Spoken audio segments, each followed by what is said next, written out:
sebelum kita nak beralih kepada pengasis kita, saya juga nak perkenalkan kita ada seorang lagi pengasis, Fakrul Razi daripada Reza. Selamat datang. Semalaman, selamat pagi ni. Terima kasih. Okey. Saya kira sebelum kita nak berbincang lanjut dengan negosiasi rundingan antara ketua-ketua parti ini, penting juga untuk kita memaklumkan, memberi penjelasan apakah itu parlimen tergantung. Hang parlimen. Sebab saya kira sejak daripada PRU 14 kita menyaksikan banyak perkara yang unprecedented. Kali pertama berlaku. Kali pertama tukar kerajaan. Kali pertama 1 penggal 3 Perdana Menteri. Kali pertama ada kerajaan yang ada confidence and supply. Tapi Pak Krul juga kalau kita untuk rakyat Malaysia yang kali pertama berdepan dengan situasi ini juga mereka perlu faham bahawa dalam demokrasi yang matang parlimen tergantung ini bukan sesuatu yang janggal mungkin. Terima kasih pada soalan tu. Ini memang satu kebiasaan dalam sistem demokrasi berparlimen. Di mana kalau kita lihat di UK sekalipun, walaupun kerajaan itu ada parti kerajaan itu mempunyai majoriti, tapi Perdana Menteri mereka bertukar-tukar. Ada tu tak sampai beberapa bulan pun dah bertukar. Jadi ini adalah satu perkara biasa di dalam sistem demokrasi berparlimen. Tetapi apa yang penting sekarang ni adalah bagaimana kita menguruskan hang parlimen itu sendiri. Di mana kalau kita lihat sebelum ini, kebanyakan yang berlaku hang parlimen ini kita uruskan di luar daripada parlimen. Tetapi saya rasa apa yang rakyat harapkan pada hari ini adalah keterbukaan kepimpinan itu sendiri. Negotiation yang berlaku ini perlu berlaku di dalam parlimen itu sendiri. Contohnya seperti keyakinan kepada Perdana Menteri, sokongan keyakinan kepada Perdana Menteri itu perlu berlaku di dalam parlimen, perlu dibuktikan kepada rakyat bahawasanya inilah blok ataupun inilah Perdana Menteri yang telah dipersetujui parti-parti politik di dalam parlimen itu sendiri, bukan sekadar SD semata-mata. Walaupun SD itu presiden yang ikut undang-undang itu sah, tetapi apa yang rakyat nak lihat ialah ia berlaku dalam parlimen itu sendiri. Kerana konsep kita dalam Malaysia ini adalah sistem kerajaan berparlimen. Kerajaan kita wujud di dalam parlimen itu sendiri. Perdana Menteri itu datang daripada parlimen, kabinet pun datang daripada parlimen.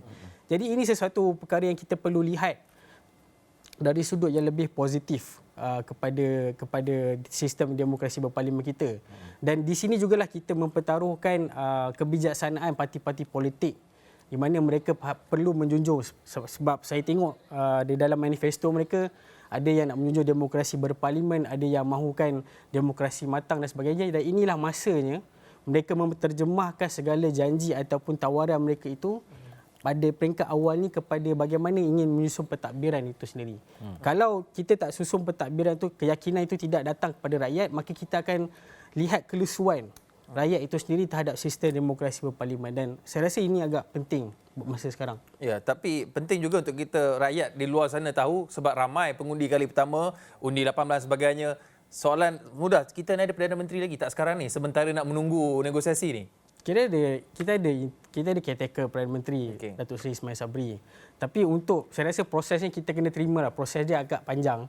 Orang politik rasa 2 minit tu memang panjang. Kalau kita 2 minit macam sekejap, tapi diorang rasa itulah satu tempoh yang panjang. Hari ini sempat siap tak Fakrul? Rundingan seperti ini jangkaannya? Saya rasa agak ambil masa yang lama juga. Sebab rundingan ni perlukan masa, perlukan tawaran apa yang mereka boleh bekerjasama, especially dalam bentuk dasar. Tapi bukankah mereka sudah menjangkakan sebelum ini pun trend ini akan berlaku? Adakah rundingan ataupun sebab jangkaan itu sudah ada rundingan awal sudah pun berlaku, bermakna apabila ini berlaku secara real, sudah pun boleh proceed dengan apa yang mereka rancang sama ada kita tahu ataupun tidak, terbuka ataupun tertutup? Saya rasa itu satu perkara yang menarik untuk dilihat, kerana kalau kita lihat sebelum PR15 perbincangan di antara parti-parti politik itu berlaku. Di antara mana-mana parti pun dia akan saling memperlihatkan ada komunikasi antara satu sama lain. Tetapi selepas keputusan ini keluar, saya rasa keputusan ini agak mengejutkan setiap parti politik, khususnya Perikatan Nasional. Apabila mereka dapat menumbangkan beberapa kerusi asas Pakatan Harapan itu sendiri dan menampilkan kekuatan alternatif kepada UMNO dan menjadi parti antara salah satu parti dominan akan membentuk kerajaan, gabungan parti yang akan membentuk kerajaan selain Pakatan Harapan. Jadi saya lihat di sini bagaimana mereka ingin menyusun, contohnya seperti kabinet. Apa yang kalau kita lihat Pakatan Harapan konsisten dengan kabinet yang kecil, saiz yang kecil. Dan kemudiannya Barisan Nasional juga saiz yang kecil. Tetapi bagaimana kali ini Perikatan Nasional, adakah kalau dikatakan Tan Sri Muhyiddin Yassin menjadi Perdana Menteri, adakah dia akan mengekalkan kabinet yang sebesar seperti dahulu, seperti Ismail Sabri, ataupun dia akan ada percaturan baru dalam kabinet itu sendiri? Kerana lepas kita lihat COVID-19 dan pandemik dan sebagainya, susunan kabinet itu pun menjadi satu bualan rakyat. Ya. Perdana Menteri itu sendiri akan disemak, akan dicek and balance oleh rakyat itu sendiri. Dan saya rasa ini adalah satu perkara yang akan diperhati rapat oleh rakyat. Bagaimana parti-parti yang membentuk kerajaan ini membentuk kabinet mereka itu sendiri. Ya, Profesor Siva Murugan, apa pertimbangan ataupun apakah mungkin common ground yang perlu difikirkan oleh parti-parti politik, ketua-ketua parti politik ini untuk mereka memasuki fasa rundingan?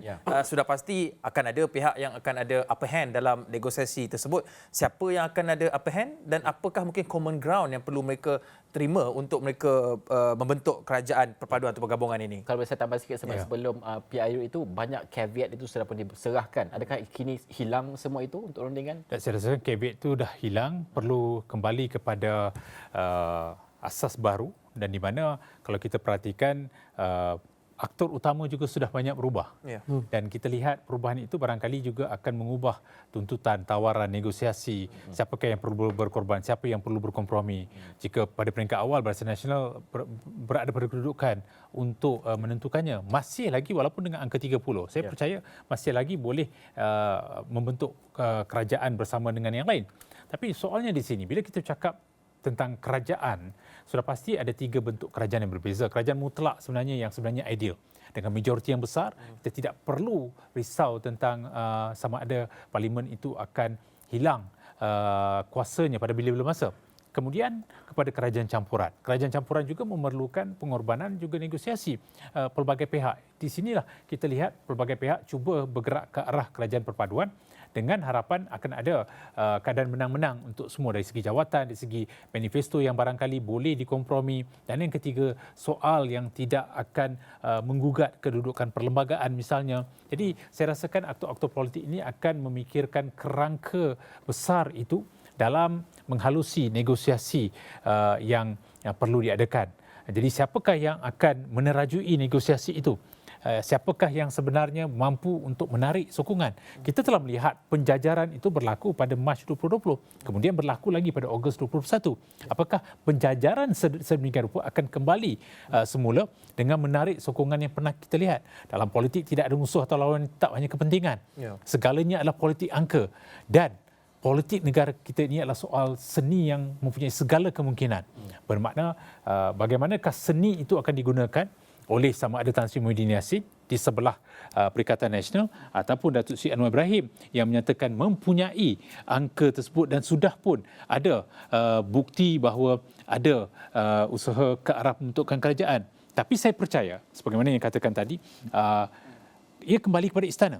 Perkara 43 dalam perlembagaan akan menjadi nota kaki rujukan dalam pembentukan jemaah menteri dengan pelantikan seorang Perdana Menteri. Prerogatif kuasa mutlak itu kembali kepada ke bawah duli Yang Maha Mulia, Yang Pertuan Agong. Agong mempunyai kearifan, kebijaksanaan dalam menghalusi, meneliti dan juga memastikan bahawa pelantikan itu berdasarkan kepada seorang individu yang dipercayai mendapat majoriti sokongan di dalam Dewan Rakyat. Bermakna individu itulah yang sekarang ni akan boleh menentukan apakah bentuk negosiasi yang wajar diletakkan atas meja kepada semua. Jika sekiranya ianya adalah ikatan di antara Perikatan Nasional, Barisan Nasional, GRS, GPS, apakah bentuk tawaran sebenarnya? Apakah akan ada 2-3 orang timbalan Perdana Menteri daripada blok yang berbeza? Apakah akan ada tawaran jawatan-jawatan tertentu dalam pembentukan jemaah menteri? Walaupun kita berharap saiznya kecil, biarlah ada kewibawaan, ada ketokohan. Janganlah terpalit dengan untuk mempertahankan siapa yang berada dalam jemaah menteri. Memenuhi untuk jawatan menjaga hati ini dan sebagainya. Saya rasa itu perlu dielak selepas ini, kerana rakyat merancang untuk menang. Menang ini adalah untuk rakyat sebenarnya. Betul. Jadi kemenangan itu harus dihargai, diberikan dalam bentuk yang mempamer kekuatan. Sudah pasti soal integriti itu harus diutamakan, soal latar belakang kepelbagaian di segi agama, etnik, kesempadan negeri, kesemua itu harus diambil kira di segi Semenanjung, negeri-negeri Borneo. Saya percaya itu merupakan antara indikator-indikator yang perlu diambil kira dalam pembentukannya. Tetapi asas ke arah kerajaan campuran jika gagal, barangkali perlu difikirkan pembentukan kerajaan perpaduan. Bagi saya, kita pernah melihatnya pada tahun 1969, bagaimana ia lahir.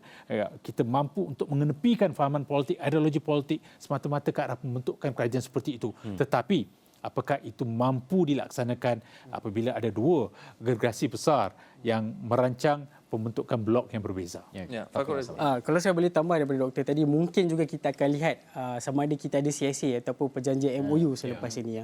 Sebab saya rasa selepas pentadbiran Ismail Sabri memperlihatkan CSA itu berlaku dan kita dapat melihat banyak fungsi-fungsi reformasi politik, reformasi dari segi ekonomi dan sebagainya. Saya rasa CSA juga adalah salah satu tawaran yang boleh menstabilkan keadaan negara buat masa jangka panjang lah. Dan kalau kita lihat kejayaan MOU masa kerajaan Datuk Seri Ismail Sabri dan Pakatan Harapan itu, kita dapat lihat beberapa reformasi institusi itu berlaku. Pindaan perlembagaan berlaku 2/3 dengan kerjasama yang saya rasa agak sihat antara kedua-dua belah pihak.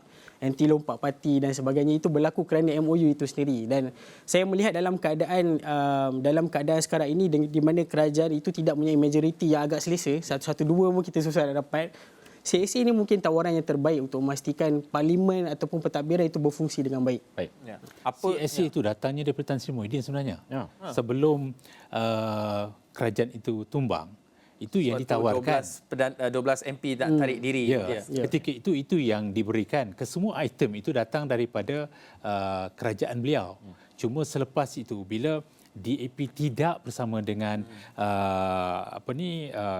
usaha ke arah kerajaan Perikatan Nasional, maka menyebabkan kerajaan itu tumbang. Disebabkan itu juga Tony Pua dan juga Ong Kian Meng gagal mempertahankan ataupun digugurkan. Tapi Prof, lebih menarik sekiranya, seandainya kalau kita bercakap soal kerajaan perpaduan terbentuk sebagai contoh, ini idea lagi lama Tun Mahathir menyuarakan sebelum hilang jawatan pun. Okey, tapi sebelum itu, Prof, sebelum kita menyambung, ini topik yang sangat menarik. Banyak lagi masa kita akan bincang. Tapi rakan tugas, Gigi yang berada di skrin sentuh pada ketika ini ada banyak data. Kita nak comparekan juga, nak bandingkan juga 2014, GE 14 dan juga GE 15. Jauh sangat tu, 2014. Bagaimana untuk kita membaca sentimen-sentimen ini, khususnya beberapa kerusi yang kita lihat, ada yang kalah, ada yang menang. Bagaimana untuk kita melihat kali ini supaya kita gauge lah sentimen yang lebih besar. Gigi. Saya akan bentangkan mengenai perkara ini, tapi sebelum tu saya nak ucapkan selamat pagi kepada Prof Siva dan juga Fakhur Razi. Prof Siva masih lagi manis ya pagi ini walaupun kabarnya tak cukup tidur. Tapi kejap lagi kita jumpa Prof Siva. Tapi sebelum tu untuk Prof Siva dan Fakhur Razi, ini dapatan yang perlu kita lihat, perbandingan antara pilihan raya umum ke-15 dan juga pilihan raya umum ke-14. Kerana kita lihat ada kemerosotan di situ, lebih-lebih lagi daripada kerusi PH dan juga BN. Pilihan raya umum ke-15, sejak tadi kita sebut angka-angka ini ya. PH 82, PN 73, BN 30. Tapi kalau kita tengok pada PRU ke-14, PRU ke-14 sebelum ini, PH mendapat 104 kerusi, jatuh lebih kurang hampir 20 kerusi dekat situ. BN merosot teruk daripada 79 kerusi pergi ke 30 kerusi. Manakala PAS sangat baik sekali untuk PRU ke-15. Bagaimana sebenarnya dapatan ini, Prof Siva dan juga Fakhur Razi, kita lihat dalam pembentukan kerajaan baru nanti, adakah perkara-perkara ini ataupun prestasi ini akan dilihat, akan menjadi juga pertimbangan yang di Pertuan Agong. Tapi dalam masa yang sama juga kita nak tengok prestasi dua calon Perdana Menteri. Kalau ada gabungan yang akan berlaku, kemungkinan dua nama ini akan menjadi Perdana Menteri. Kalau di Pagoh, Tan Sri Muhyiddin Yassin. Muhyiddin Yassin majoritinya 10,000 di Pagoh sana. Mengalahkan Iskandar Shah dari PH dan juga Razali Ibrahim. Nampaknya orang Pagoh masih lagi kekal menyokong Muhyiddin Yassin di Pagoh sana. Tapi kalau kita tengok taruhan pertama kali Anwar Ibrahim di Tambun, majoriti yang sedikit di sini, 3,736 majoriti dengan Anwar Ibrahim menang mendapatkan kekalkan kerusi PH di Tambun tu. Tapi dengan calon yang lain, Anwar menawarkan diri menjadi calon di sana. Tapi adakah majoriti kedua-dua calon Perdana Menteri ini akan juga menjadi satu pertimbangan perlu dilihat oleh rakyat ketika ini? Kerana kalau kita bercakap mengenai hang parlimen dan juga kemungkinan-kemungkinan yang akan berlaku, Prof Siva dan juga Fakhur Razi, kita bercakap mengenai kerajaan gabungan, tapi bagaimana kerajaan perpaduan? Kalau maksudnya di sini tiada yang menjadi pembangkang, adakah possible? Mungkinkah boleh ia berlaku dalam negara kita? Prof, boleh berlaku, dan adakah ada juga yang menyatakan jika tak ada pembangkang, maksudnya semualah mewujudkan kerajaan bersama? Perpaduan. Check and balance itu macam. Check and balance tu bagaimana? Ya, bagi saya, kalaulah masih tergantung, tidak boleh berkompromi, itu jalan penyelesaian terbaik pernah dilakukan 1969 dulu. Kesemuanya bersama ketika kita berhadapan dengan konflik rusuhan perkamuan 13 Mei 1969, 3 hari selepas pilihan raya yang ketiga, kita berjaya mengadakan formula tersebut. Mungkin untuk satu masa transisi supaya menstabilkan keadaan. Kerana kita nak mengakhiri persengketaan politik, kita mahu memastikan bahawa adanya gencatan politik, kita cuba mencari kedamaian politik dengan mengadakan kerajaan perpaduan. Itu tidak mustahil, itu boleh berlaku. Tetapi dalam waktu yang sama kita juga harus melihat bahawa ada usaha ke arah kerajaan campuran. Dan jika sekiranya kedua-dua calon Perdana Menteri inilah yang menjadi isu, apakah akan ada seorang lagi calon yang dipersetujui oleh semua untuk menjadi Perdana Menteri yang dirasakan boleh mewakili baik Perikatan Nasional, Barisan Nasional ataupun PAS juga bersetuju dalam konteks tersebut, GPS, JRS juga boleh menerima kalaulah itu menjadi isunya. Dalam konteks ini, saya melihat beberapa perkara harus kita teliti ke arah sama ada kerajaan campuran ataupun kerajaan perpaduan. Bagi saya, bila majoriti ini tidak besar, bila kita melihat kepada Pakatan Harapan 82, bila Perikatan Nasional 73, dan kemudian Barisan Nasional 30, kita ada GPS 22. Kesemua itu menampakkan angka-angka yang sebenarnya saling melengkapi di antara satu sama lain. Apakah wajar kita bergerak ke arah kerajaan perpaduan jika sekiranya tidak ada formula, tidak ada tawaran yang mampu membawa kepada jalan penyelesaian yang dirasakan terbaik? Dan tidak mustahil, ya. Saya ulangi sekali lagi, tidak mustahil kerana itu pernah berlaku, itu boleh berlaku. Banyak pendekatan luar biasa telah berlaku sebelum ini dan saya tidak akan terkejut kalau itu berlaku lagi. Saya berbeza sikit tentang kerajaan perpaduan ni kerana saya fikir di dalam parlimen itu perlu ada check and balance. Apabila kita bercerita pasal kerajaan perpaduan ni, stability dan sebagainya bukanlah soal majoriti 2/3 dan sebagainya kerana situasi dinamik politik Malaysia dah berubah. Dan saya fikir dekat sinilah kita perlu mengamalkan government knows everything tu dah berakhir. Di mana kerajaan sekarang pada hari ini kalau dibentuk sekalipun perlu bekerjasama dengan pembangkang. Dan ini bukan satu perkara yang kita tidak harus melihat kerjasama dengan pembangkang ini seolah-olah kita tidak mempunyai perbezaan dan sebagainya, tetapi ini adalah cara di dalam parlimen itu sendiri bagaimana parlimen itu betul-betul benar berfungsi. Kalau kita lihat seperti saya bagi reference, mungkin doktor bagi yang 1969, tapi saya fikir kita pandang ke depan apabila kita dapat melihat rakyat hari ini boleh menerima kerajaan yang ada kerjasama dengan pembangkang. Walaupun kita dalam kerajaan perpaduan itu mungkin check and balance mungkin akan kurang, tetapi bila kita ada macam contoh CSA itu sendiri, kita dapat menyaksikan kita ahli parlimen kita bekerjasama di antara pihak kerajaan, bekerjasama dengan pihak pembangkang, even dasar sekalipun walaupun ada berbeza pandangan tetapi dasar itu boleh dibincangkan secara terbuka dan rakyat juga mengikuti rapat sekali perbincangan-perbincangan ini.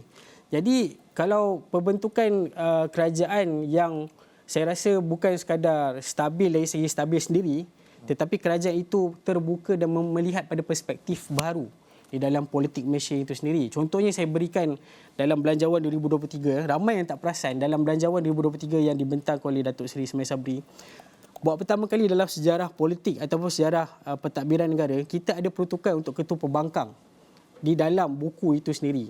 Bermaksud politik kita sudah berubah. Politik kita bukan politik yang di mana pembangkang itu dulu kalau kita nak layan dia macam seolah-olah kita ni musuh 24 jam. Tetapi hari ini pembangkang itu perlu menjadi orang yang boleh libat urus, orang yang boleh bersama-sama dengan kerajaan dalam membuat dasar itu sendiri tanpa perlu pergi ke blok kerajaan itu sendiri. Dan ini berlaku. Bukan ini realiti yang berlaku di Malaysia dan kita tidak boleh nafikan perkara ini. Rakyat juga bukan hampir menerima tetapi telah menerima hakikat. Saya rasa sebelum kita bincangkan tentang PRU 15 dan ada hang parlimen itu sendiri, rakyat sudah tahu benda itu. Tetapi pilihan ini adalah siapa yang akan melaksanakan setiap dasar, siapakah pemimpin yang akan menerajui kerajaan di Putrajaya nanti untuk 5 tahun akan datang. Kerana selepas ini kita berhadapan dengan inflasi, kos sara hidup yang tinggi, even banjir sekalipun. Saya tengah risau banjir. Kalau kita tak ada kepimpinan yang berwibawa macam doktor katakan tadi, Ini akan menjadi satu imej ataupun cerminan kepada rakyat dari segi keyakinan mereka kepada pentadbiran negara. Saya rasa itu perkara yang poin yang penting. Bukan soal kerajaan perpaduan tetapi bagaimana kerajaan itu benar-benar berfungsi. Besar atau kecil sekalipun, apa yang didambakan oleh rakyat. Kalau tahu anak muda macam saya tanya-tanya ialah bagaimana kita ingin kerajaan yang berfungsi membantu rakyat dalam keadaan yang agak sukar sekarang. Okey. Bagaimana untuk kita melihat tak boleh. Bagi saya, bila kita nyatakan kerajaan functional government yang berfungsi, kita harus melihat bahawa kerajaan itu tidak berada dalam tebusan. Kerajaan yang sebelum ini, bila tidak ada majoriti yang besar, ia berada dalam tebusan. Saling melihat apakah aku akan dijatuhkan atau tidak, apakah kerajaan ini akan bertahan lama atau tidak. Soal dalaman parti, soal bagaimana kita melihat kalau kita jadikan rujukan kepada meluluskan SOSMA itu. Bagaimana tiba-tiba wujud tidak mahu menyokong kerajaan Ismail Sabri Yaakob. Bila wujud keadaan seperti itu, tiba-tiba ada pihak menyatakan buat pilihan raya. CSA ini tidak berfungsi sama sekali. Jadi di manakah kita nak mencari keadaan yang menang-menang untuk semua? Bermakna perlu ada majoriti yang jelas besar bila wujud keadaan seperti ini supaya perkara seperti itu tidak berulang. Kita tidak mahu kerajaan berada dalam tebusan. Tidak mahu Perdana Menteri itu sentiasa memikirkan angka ini akan ditarik atau tidak. Angka ini atau akan kekal untuk sekurang-kurangnya 3-5 tahun dalam satu tempoh masa yang sudah ditetapkan. Jadi dalam konteks itulah saya percaya jika berlaku kalau katakan boleh masing-masing kata kita setuju dengan CSA, kita buat MOU, kita lahirkan persefahaman, perjanjian persefahaman di antara kita akan letakkan politik ke belakang. Kalau itu boleh dilakukan, saya rasa masing-masing akan bersetuju. Tetapi kalau tak ada, barulah kita bergerak ke arah kerajaan perpaduan. Susahnya untuk CSA ini kalau kita melihat GPS sudah letak caveat awal-awal. NA 63 itu ini tidak boleh dikompromi langsung. Bagaimana untuk kita membaca perkara ini? Kerana sama ada kerajaan perpaduan ataupun kerajaan CSA dan sebagainya, ini syarat ini perlu dipenuhi. Sudah letak awal-awal oleh GPS dan sebagainya. Bagaimana ini menjadi cabaran untuk kerajaan baru ataupun termasuk dalam rundingan pada kali ini? Malahan mereka dua, JRS, GPS sudah menyatakan akan wujudkan satu blok Borneo yang kuat. Bermakna mereka tidak akan berkompromi dalam soal perjanjian Malaysia 63 dan bagi saya itu perlu dilaksanakan. Dah tiba masanya kita ketepikan perbezaan jurang di antara Semenanjung, Sabah dan Sarawak. Malahan saya amat bersetuju kalau dilantik seorang timbalan Perdana Menteri dari negeri Borneo yang bukan bersifat untuk memenuhi jawatan semata-mata kerana kita tahu tidak ada dalam perlembagaan, tetapi mereka itu menjadi seorang yang berfungsi memastikan dapat memenuhi tuntutan keperluan di bawah Perjanjian Malaysia 63 ini.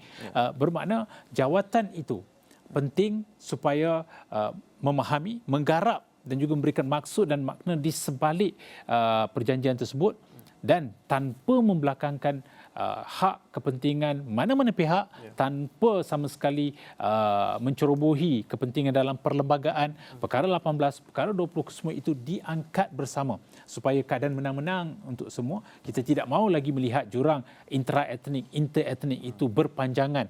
Ini masanya untuk kita membawa kepada satu masa depan yang lebih baik. Dan itu akan bermula jika masing-masing mengutamakan slogan merayatkan kepimpinan. Andai katalah kita ambil kira di sini blok dari Borneo, mereka ni kita letakkan kepentingan dan keutamaan mereka adalah Perjanjian Malaysia 69, tu GPS dan juga GRS dan juga saya ambil lain-lain sekali, total baru 34 kerusi parlimen. Dan kalau kita nak gabungkan, kita nak main angka-angka kita kira ini, adakah terdapat kemungkinan penggabungan yang cukup dinamik? Sebelum ini sebab kita saksikan BN, PN, GRS, mereka sudah bersama dalam kerajaan sebelum ini. Ataupun dia boleh berubah. Apa mungkin kemungkinan yang berlaku? Adakah kita sudah sampai ke tahap akhirnya perlu wujud perpaduan, kerajaan perpaduan yang kita bincangkan awal tadi? Sebab saya bukan ahli politik, tapi saya mengenali, saya kira masyarakat di luar juga mengenali selera nafsu ahli politik ni berkongsi kuasa itu bukan sesuatu yang mereka gemar. Kalau ada dalam menu tu, itu paling belakang. Satu lagi, adakah rakyat cukup faham kerajaan perpaduan ini? Saya dalam konteks kerajaan perpaduan ni, saya ada beberapa perkara yang kita perlu melihat. Macam saya katakan tadi, kita parlimentary demokrasi, kita ada side blok perbankan dan kerajaan, itu jelas. Tetapi sekarang dah berubah. Tetapi menarik tadi bila kita cakap tentang blok Borneo. Tapi kalau kita lihat pada kali ini, di belah pantai timur, kerusi-kerusi di pantai timur, contohnya di Terengganu, Kelantan, sekarang ni semua diambil oleh Perikatan Nasional ataupun PAS. Di mana demand untuk negeri-negeri ini pun akan menjadi satu perkara kepada federal juga. Dan kita perlu melihat perkara ini bukan sekadar pembentukan Sarawak dan Sabah saja blok itu, tetapi dari segi konteks bagaimana kita ingin manage parlimen ataupun kerajaan itu sendiri dalam jangka masa yang panjang. Cuma tentang tadi kestabilan politik kerajaan dan sebagainya, saya rasa perkara ini agak meruncing kerana politik dalaman antara kerajaan itu berlaku semasa tempoh COVID-19 dan kemudian kerajaan Datuk Seri Ismail Sabri. Ada banyak perbincangan daripada NGO, daripada badan penyelidik tentang bagaimana kita ingin memastikan kerajaan itu walaupun ada majoriti tipis tapi masih boleh bergerak dan berfungsi. Dalam satu tadi CSA. Dan kemudiannya kita boleh buat macam Fixed Term Parliamentary Act. Saya rasa perkara ini perlu diambil kira oleh semua parti politik sekarang yang bersetuju menetapkan tarikh pilihan raya, walaupun perkara itu masih lagi atas kuasa Perdana Menteri untuk membubarkan parlimen dan Yang Bertuan Agong. Tetapi perkara ini penting untuk dibincangkan tentang reformasi institusi yang telah dibincangkan lama sebelum ini. Contohnya macam Akta menetapkan tarikh pilihan raya ataupun tarikh Fixed Term Parliamentary Act ni. Saya rasa inilah masanya untuk bincangkan perkara ini, untuk adakan konsensus di antara parti politik untuk memastikan okey, saya menghormati awak dalam satu penggal 5 tahun, bukan lagi 22 bulan, 17 bulan dan sebagainya. Tetapi perkara ini tidak boleh kita memberikan keselesaan kepada kerajaan saja, kerana dalam dinamik politik parti, sistem pelbagai parti ini, kita ada berapa puluh parti lah sekarang, saya pun tak berapa kira. Tapi ini adalah poin yang penting, di mana tak ada parti yang boleh menjadi kerajaan selesa. Itu fakta pertama. Dan keduanya adalah bagaimana kita ingin meletakkan position sebagai kerajaan yang betul-betul berfungsi dan bertanggungjawab itu bersama dengan pihak yang bukan bersama dengan kita. Ini bukan saja pembangkang saja, tetapi dari segi NGO, badan penyelidik, daripada rakyat, persatuan-persatuan itu sendiri. Dan ini saya rasa perkara yang akan dilihat oleh rakyat, menilai bagaimana politik itu bergerak daripada satu sudut ke satu sudut yang baru. Sebab tu orang kata pilihan raya, setiap kali pilihan raya, ibu pilihan raya kan. Banyak ibu dia. Orang tanya bila nak dapat anak itu masalah. Tapi kenapa dipanggil ibu pilihan raya itu? Kerana dalam setiap pilihan raya itu ada perkara baru yang akan dilahirkan. Ada perkara dinamik politik baru yang perlu difahami, digarap oleh rakyat. Dan ini satu tempoh yang saya selalu cakap dengan kawan-kawan saya, dengan rakyat. Apa yang paling penting sekarang kita menilai bagaimana politik ini bergerak dengan matang. Itu saya rasa perkara paling penting sekali sekarang. Dr. Siva, adakah cukup kita mempunyai ramai tokoh yang memahami prediksi jangka masa panjang? Contoh kerajaan perpaduan ini, seperti saya sebutkan tadi, Tun Mahathir sudah cakap sebelum kehilangan jawatan lagi. Sekarang bila sudah nampak, inilah caranya. Ketika itu tidak diterima langsung oleh mana-mana parti politik. Semua pihak tolak cadangan itu. DAP menolak. Dan sekarang ini kita bercakap soal kerajaan perpaduan. Penting untuk kita mengetahui apa yang akan berlaku dari segi sentimen politik ataupun bentuk politik di masa hadapan supaya kestabilan itu boleh wujud. Adakah tokoh-tokoh ini wujud dalam arena politik kita? Ya, saya rasakan jika masing-masing meletakkan fahaman politik terkebelakang dan meletakkan negara ke depan, itu boleh dilakukan. Cumanya kita juga boleh melihat dalam keadaan seperti ini apakah akan lahir kerajaan minoriti di mana Perdana Menteri dibenarkan untuk meneruskan beberapa perkara, dipersetujui, tapi ada perkara yang tidak disetujui. Jadi saya melihat ini antara pilihan-pilihan yang diberikan.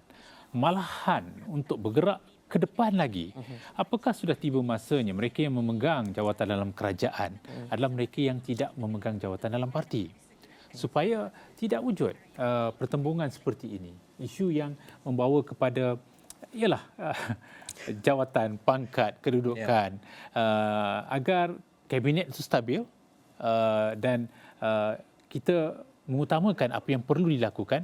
Biarlah mereka yang dalam parti itu mengurus hal-hal parti, dan di sini diurus oleh orang yang ada kepakaran, kewibawaan, ketokohan dalam pelbagai bidang, dan juga mencerna dan menghadam apa yang sebenarnya perlu dilakukan semata-mata untuk rakyat. Saya rasakan suara rakyat harus diteliti sepenuhnya. Apa yang berlaku semalam adalah satu yang dianggap luar biasa, dianggap penting, dan kepimpinan harus melihat ini sebagai sesuatu yang perlu dihargai sepenuhnya, kerana tidak mahu perkara lain berulang 5 tahun lagi. Kerana tempoh masa 5 tahun akan dengan cepat berubah, dinamikanya berubah, dan bagaimana peluang yang ada sekarang ini harus digunakan pakai untuk melihat di manakah setiap parti politik dalam jangka masa 5 tahun akan datang. Bermakna kalau kerajaan perpaduan itu mahu dilakukan, ketokohan itu ada, dan bagaimana masing-masing harus kembali kepada meja rundingan dan melihat walaupun wujud penolakan pada Mac 2020, tetapi yang menolak hari ini sudah punya kerusi yang besar dan mungkin negosiasinya berbeza dengan suasana yang kita lihat pada tahun 2020. Baik, sejak malam tadi Hakim, banyak sudah sidang media kita dengarkan dan juga kita dengarkan suara-suara parti ini. Ini memberikan gambaran mungkin caveat dan juga kemahuan mereka dan juga keterbukaan mereka untuk rundingan pada ketika ini. Saya nak bawa dahulu, kalau boleh kita bawakan GPS terlebih dahulu, kerana sebelum ini kita mengatakan GPS akan menjadi kingmaker. Adakah selepas dengan keputusan pada ketika ini, anda saksikan di sebelah Hakim itu, akan menjadikan GPS sebagai kingmaker pada setakat pagi ini. Kita dengarkan dahulu, kalau boleh kita bawakan PC ataupun sidang media oleh GPS terlebih dahulu. Pertama kali saya selaku Pengerusi Gabungan Parti Sarawak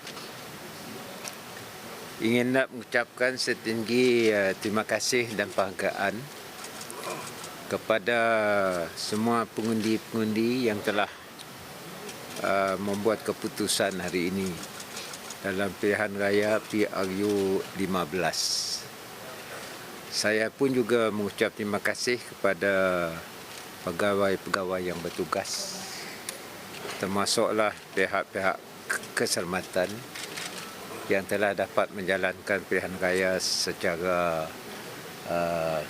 keadaan yang baik, smooth, dan mereka telah dapat mewujudkan satu keadaan pemilihan yang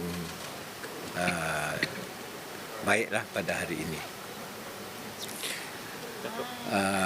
Perkara dua, saya juga ingin hendak mengucapkan kepada pemilih atau pengundi-pengundi, ada yang berhadapan dengan banjir dan juga musim monsun ini, dan kita setakat ini masih menunggu dua kawasan di mana tidak ada ballot papers yang sampai, iaitu di kawasan Baram dan juga di kawasan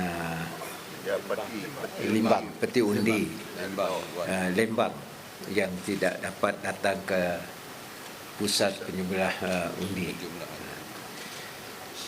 Namun demikian, GPS telah memenangi secara tidak rasmi, memenangi 21 kursi, dan kita rasakan kita tunggu kursi yang dua itu, iaitu di Baram dan di Limbang. Walaupun kalau diperhatikan jumlah undi yang sudah dikira dengan undi yang akan datang, nampaknya dua-dua kursi itu akan menyebelahi kepada GPS. Itu subject to SPR. Jadi saya mengambil kesempatan ini untuk mengucapkan terima kasih kepada rakyat Sarawak yang telah memberi kepercayaan kepada GPS untuk menyuarakan apa saja yang dikehendaki kita dalam manifesto dibawa ke Dewan Rakyat. Perkara yang satu lagi ialah kita telah menambahkan kerusi kita daripada PRU 14. Kalau dulu kita ada 18 kursi, hari ini kita ada secara confirm kita ada 21. Dan kalau dikirakan yang dua lagi, bermakna kita ada 23. Dan ini adalah satu penambahan kepada GPS.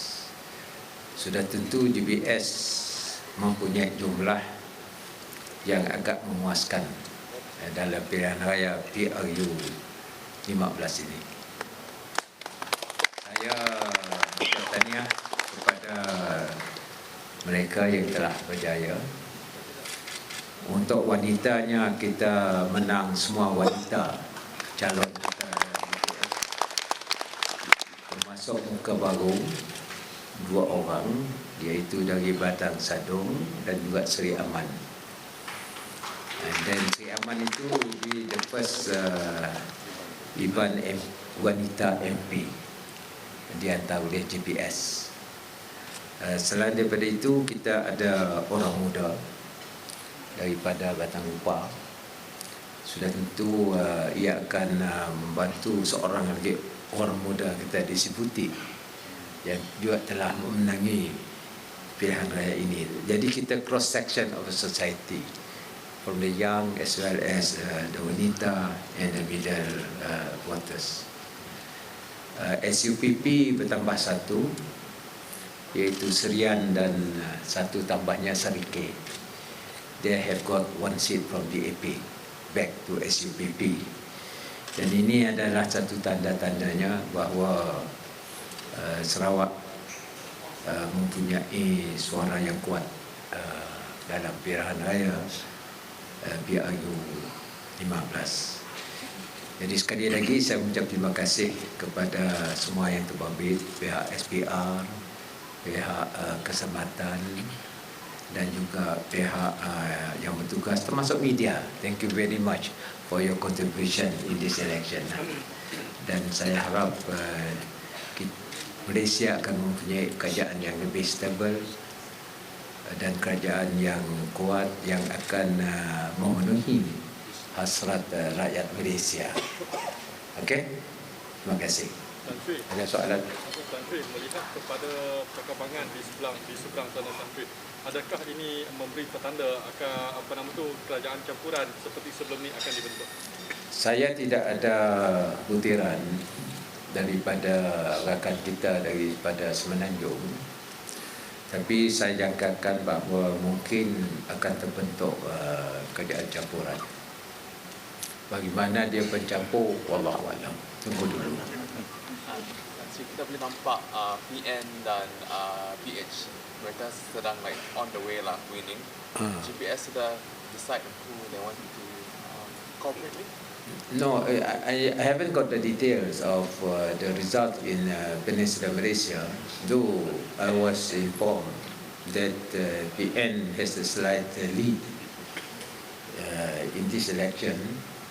So the question of whether GPS will work will be decided later. Those 23 seats actually is below expectations, isn't it? You are hoping for maybe around 26, 28. No, we have calculated it is within 24, 26. The best is 28. That's why I mentioned 26. But definitely 23 is within our estimate, 23. On the assumption that Baram and Libang will with us. It is within our estimate. Setakat ini ada mana-mana pemimpin gabungan politik yang soal tak? Tapi mungkin lain saya tak ada. Lain saya tak ada. Kita tengoklah. Kita tengoklah. Kalau dia lain, I respon lah. Bateri penuh dah. Okey. Bateri penuh dah. Ya tu. Saya minta BCCK, lepas tu dia boost sikit lah yang pun lain. Dia masih tunggu keputusan juga. Okey. Ada lagi? From me. Yeah. The result for SPP for that. See, at this point, for the result, we expect something, maybe adding in more seats, then suddenly only 1 seat added. I think we expected, as I said, we expected 1 or 2 seats. 1 or 2 seats. 1 or 2 seats to be extra. But unfortunately, they cannot make it. but they managed to get Sarike back. Tan Sri, I think one disappointing result probably one of the GPS president were not able to win in this election. Yes, we expected him to win, but unfortunately, I mean, he cannot make it. Do you think the reason? No, we will have our postmortem to analyze the result of all the seats that we have contested. Tapi kita bersyukurlah, kita masih tambah. Kalau kita bagus daripada 18 lah. 18 kita. Bermakna ada tambah 5 lah. Ada tambah 5. How about Serato? Serato? Yeah. What is your comment about the... Well, we have placed our candidate in Serato. That was the decision made by the voters. We have to accept that is the decision of the people. We must respect the decision of the people. Memang kita letakkan calon, kita berharap akan menang. Benda this is politik. Okay? Maybe the personality of the candidate. Possible personality. Because he always smile. Huh? He always smile. Yeah, the same with Puncak Borneo.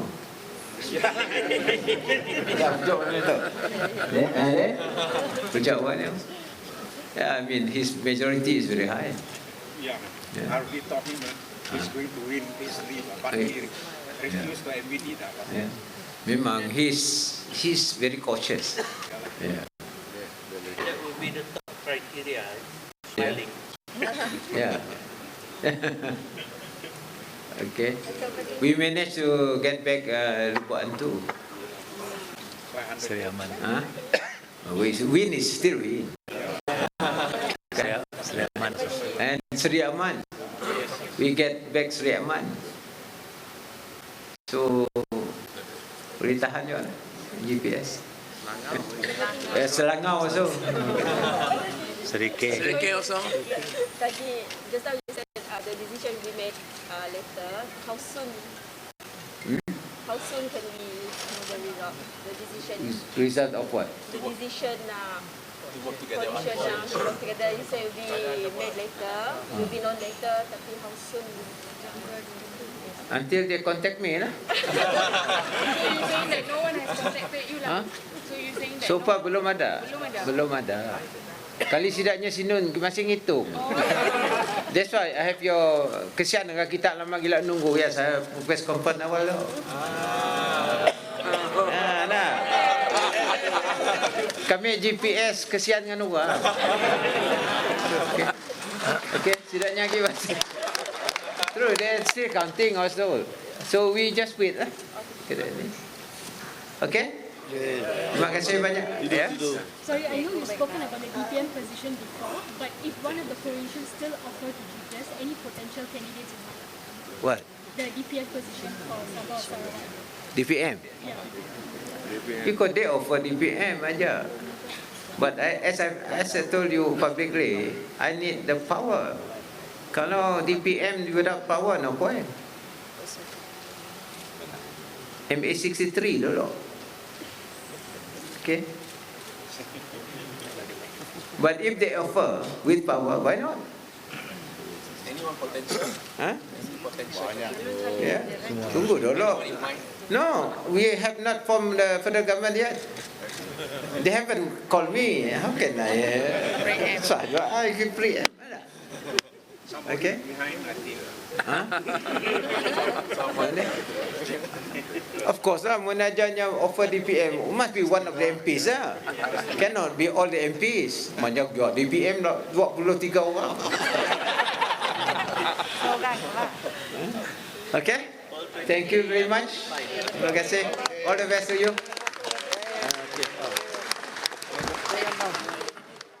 Baik, itu dia tadi rakaman sidang media Premier Sarawak Tan Sri Abang Johari Tun Openg. Saya suka kata-kata dia. They haven't called me. They haven't called me. Ibarat seolah-olah menanti untuk dilamar oleh gabungan ataupun parti-parti koalisi dari Semenanjung.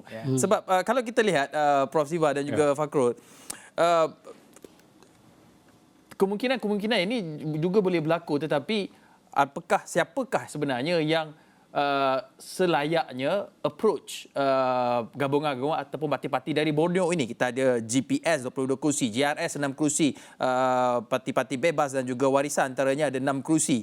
Adakah Pakatan Harapan lebih layak untuk melamar, quote-unquote melamar parti-parti di Borneo ini ataupun Perikatan Nasional? Sebab kalau ikutkan dua-dua gabungan ini, PN dan juga PH, mereka antara gabungan yang terbesar setakat ini, 73 bagi Perikatan Nasional dan PH 82 kerusi. Jadi apakah yang membolehkan ataupun menidakkan wujudnya gabungan di antara sama ada PN, GPS, GRS? Sebab kalau campur PN, GPS, GRS dan juga parti-parti bebas masih lagi tidak mencukupi. Jadi apakah kemungkinan yang kita boleh saksikan ataupun apakah yang menjadi faktor untuk parti-parti ataupun parti-parti daripada Borneo ini untuk menerima lamaran daripada parti-parti dari Semenanjung ini?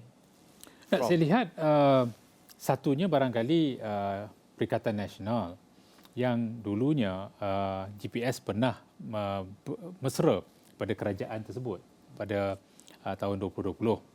Malahan ketika Pakatan Harapan wujud sekalipun, kita lihat isunya adalah dengan DAP, sehingga GPS bulat-bulat menyatakan bahawa tidak mahu bekerjasama dengan PH kerana adanya DAP di situ. Tapi apa saja rundingan barangkali akan cuba menenangkan suasana seperti itu. Jadi blok pertama barangkali di antara Perikatan Nasional, Barisan Nasional, PAS, GPS dan GRS yang menampakkannya jumlah sekitar 131. Ya, tidak termasuk yang bebas ataupun warisan. Malahan kalau blok Borneo itu mahu diperkukuhkan dengan kehadiran warisan, kita boleh tambah lagi 3. 137. 4 ya. Jadi satu lagi blok yang barangkali mungkin sudah pun dibincang sebelum ini, war-warnya dalam media sosial menular adalah di antara Pakatan Harapan dan Barisan Nasional. Dan jika itu suasananya dah sampai 112, sekadar berada pada tahap secukupnya untuk bentuk kerajaan. Dalam suasana seperti itu, apakah mampu untuk meyakinkan GPS dan GRS turut serta sehingga bergerak ke rangka 140? Saya percaya kali ini ke bawah duli barangkali mahu melihat angka yang mantap supaya tidak ada penjajaran yang memungkinkan sekali lagi dibubarkan dan membentuk pembentukan kerajaan baru. Kali ini sudah pasti angka yang mahu dibawa ke istana itu biarlah angka yang benar-benar menampakkan kesungguhan pembentukan sebuah kerajaan untuk satu jangka masa panjang. Jadi beberapa kelompok kecil ini perlu juga turut dibawa ke meja rundingan. Walaupun bebas hanya ada 2 misalnya. Lepas tu PSM PBM ada 1. Dan kita juga melihat muda ada 1, kan, di manakah muda. Jadi kesemua ini juga perlu kita teliti apakah mereka juga akan dibawa ke sana. Kalau dibawa ke sana, saya rasa wujudlah seolah-olah ke arah kerajaan perpaduan, tetapi masih ada pembangkang dalam konteks tersebut. Mungkin ini antara 2 blok yang saya nampak ketara buat masa ini. Fakrul Razi, bagaimana? Saya boleh bersetuju dengan doktor tentang gabungan di antara PN, BN, GPS kerana mereka ni ada history di belakangnya. Kalau kita lihat kebanyakan kabinet yang terbentuk pun masa gabungan ini bergabung dan jadi kerajaan, mereka pernah menjadi menteri masa zaman Datuk Seri Najib Razak dan sebagainya. Dan saya rasa itu tidak ada masalah besar di antara GPS, BN dan PN. Cuma kalau kita lihat menariknya kalau ada gabungan di antara PH, BN dengan GPS, tambah 3 coalition ini, dia boleh membentuk 134 majoriti juga, 134 kerusi di dalam parlimen. Dan ini satu perkara yang saya rasa mungkin akan menjadi kemungkinan, tak tahu. Kita pun tidak tahu bagaimana tawaran-tawaran yang kita dah bincangkan sebentar tadi itu berlaku. Cuma ini adalah satu, saya rasa di pihak rakyat itu sendiri, kita jelas memperlihatkan bahawasanya gabungan yang terbesar sekarang ni adalah PH dengan PN. Dan bagaimana acuan itu untuk berkompromi di antara prinsip dan dasar itu sekarang ni menjadi taruhan setiap parti politik. Kerana kalau kita lihat GPS, macam kita ceritakan tadi, caveat dia adalah MA63 dan beberapa hak tentang Sarawak Sabah. Mungkin di dalam tawaran tu mungkin dia akan tambah juga dalam soal-soal ekonomi Sarawak dan sebagainya. Kerana kalau kita lihat pada hari ini, anak-anak muda Sarawak dan Sabah juga mahukan keadilan di dalam ekonomi di kawasan di tanah air mereka itu sendiri. Dan mungkin ini akan menjadi nilai tambah 1-2 untuk tawaran. Dan kalau kita lihat dari segi PHBN GPS ini, mungkin dia akan bawa satu perspektif baru politik yang mungkin saya rasa banyak perkara yang perlu dibincangkan, banyak risikonya. Tetapi kalau semuanya berdasarkan kepentingan rakyat, saya rasa itu boleh berlaku. Itu boleh berlaku. Sangat menarik untuk kita saksikan di sini sebab setiap parti sebelum ini mempunyai so-called ketetapan mereka sendiri. Betul. UMNO, suatu Perhimpunan Agung UMNO kali terakhir, no Anwar, no DAP, no PPBM. Tapi statement tu dah berubah. Dah berubah sekarang? Dah berubah. Saya rasa dah berubah semalam bila kenyataan Presiden Datuk Seri Ahmad Zahidi. Dan ini membuka ruang. Maksudnya ia sangat fleksibel, sangat agile untuk berubah kepada mana-mana situasi. Tapi adakah kita mungkin menyaksikan parti-parti yang sebelum ini tidak pernah bergabung, ataupun kita ambil contoh GPS tidak mahu untuk mempunyai sebarang kerjasama dengan Pakatan Harapan, lebih khusus, lebih spesifik dengan DAP. Tapi kalau ini boleh menjadi satu tawaran yang tidak boleh dielakkan ataupun sukar untuk mereka tolak tawaran, iaitu Perjanjian Malaysia 63. Adakah ini boleh menjadi faktor penentunya, Prof, untuk gabungan di blok Borneo ini, untuk Pakatan Harapan contohnya, ataupun mana-mana blok terbesar PN ataupun PH, menggunakannya sebagai satu this is our best offer, Malaysia Agreement 63 dan juga timbalan Perdana Menteri daripada Borneo. Adakah itu cukup meyakinkan untuk mereka melanggar segala ketetapan prinsip untuk mengekalkan sokongan terhadap parti tersebut, tapi akhirnya melanggarnya untuk perkongsian kuasa? Itu boleh berlaku kerana dalam politik sebagaimana yang saya katakan, tidak ada musuh ataupun lawan yang tetap, hanya kepentingan. Malahan jika diangkat satu lagi tahap, Sarawak first, sudah pasti dah dalam soal itu, saya percaya Abang Jo tidak akan berkompromi. Dalam soal hak, soal kepentingan, Sarawak itu tidak boleh dikompromi dalam negosiasi ini. Kerana beliau tahu majoriti yang diperolehi oleh GPS adalah kerana kekuatan jenama itu, Sarawak first, yang telah diguna pakai di dalam pilihan raya negeri dan juga di dalam pilihan raya umum. Bermakna walaupun kita tahu itu mungkin akan memberikan sedikit impak kepada parti di Semenanjung, hakikatnya dalam pembentukan kerajaan perlulah ada seseorang yang bersedia untuk berkompromi, berkorban, dan mungkin di peringkat Semenanjung ada kepentingan lain yang perlu diutamakan. Dan saya percaya jika perkara-perkara ini dapat dihalusi, tidak mustahil Pakatan Harapan, Barisan Nasional, GPS, malahan ke satu tahap JRS yang mesra kepada PH dan BN boleh berlaku. Cumanya siapa yang akan menggerakkannya? Apakah akan ada aktor-aktor politik lain, power brokers yang lain yang tampil untuk membawa ke semua pihak ini ke meja rundingan? Dan barangkali sebelum bertemu sudah pun dibincangkan di luar lingkaran rundingan itu, inilah perkara yang boleh dibawa, perkara yang tidak boleh dibawa, supaya rundingan itu tidak nampak gagal, dan juga untuk mempercepatkan proses pelantikan Perdana Menteri, kerana saya rasakan proses itu perlu dipercepatkan. Mungkin kalau tidak ada kata putus daripada kesemua ini, Yang di-Pertuan Agong mungkin kembali kepada pendekatan yang telah Kebawah-Duli gunakan ketika tahun 2020 dan juga 2021 bila berjumpa setiap seorang dan nyatakan sokongan kepada siapa. Kerana apabila tiba-tiba dua-dua blok katakan, kami ada sokongan, yang mana yang benar, yang mana yang palsu? Adakah masih menggunakan surat akuan sumpah? Mungkin saya percaya Yang Pertuan Agong dengan kearifan Kebawah-Duli akan mengambil pendekatan seperti itu untuk mengelak daripada wujudnya keterakisan, kelunturan kepercayaan kepada sistem berpolitik kita. Ya. Kalau saya boleh tambah daripada Puan Doktor tadi, salah satu tawaran selain MS63 itu, kebanyakan parti politik kata kita perlukan timbalan Perdana Menteri daripada Sarawak dan Sabah lah. Okey.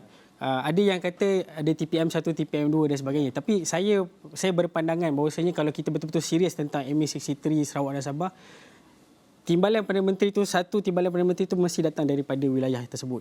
Saya tak fikir kita perlu ada timbalan 1, timbalan 2. Ataupun kita buat formation Menteri Kanan itu sendiri. Kalau kita lihat Menteri Kanan itu composition ada 4. Zaman Tan Sri Muhyiddin Yassin dan Datuk Seri Ismail Sabri. Mungkin 3 ataupun 2 daripadanya datang daripada Menteri Kanan daripada Sarawak dan Sabah. Saya rasa ini satu tawaran-tawaran yang boleh dipertimbangkan oleh GPS ataupun Blok Borneo itu sendiri dengan Barisan Nasional atau PN ataupun Pakatan Harapan di Semenanjung, kerana dah lama saya rasa cerita tentang TPM Sarawak daripada Sarawak dan Sabah ini, tetapi ini saya rasa peluang yang terbaik untuk menunjukkan bahawa kita mengangkat sosok ataupun individu itu dalam Sarawak Sabah itu dalam pentadbiran di Putrajaya dengan lebih serius lagi. Ya, perkara itu pernah dibincangkan sewaktu pembentukan menteri di Jabatan Perdana Menteri yang menjaga Al-Hewal Sabah dan Sarawak, Maximus Ongkili. Perkara yang antara yang telah dibincangkan adalah soal jawatan timbalan Perdana Menteri yang dirasakan perlu, dan saya percaya dah tiba masa ini dah tiba masa. Cakap banyak kali bahawa itu perlu diberikan pertimbangan yang wajar supaya menampakkan kepekaan kepada perubahan yang berlaku. Janganlah ini hanya dijadikan sebagai gula-gula politik. Ia harus direalisasikan dalam bentuk pelaksanaan, kerana akhirnya sesiapa yang memegang jawatan itu bertanggungjawab untuk menjawab kepada rakyat bahawa perkara-perkara yang disenarai ini akan dilaksanakan, akan ada hasil akhir, akan ada pelan tindakan yang bersesuaian, dan individu yang akan memikul tanggungjawab itu saya rasakan mempunyai tanggungjawab besar. Walaupun kita tahu jawatan timbalan Perdana Menteri selalunya dikatakan tidak ada apa-apa peranan dan sebagainya, tapi bila diberikan amanah tersebut, dan mungkin juga untuk berada dalam jemaah menteri perlu ada jawatan lain, portfolio lain turut dipikul supaya nampak legit kedudukan individu tersebut di dalam jemaah menteri.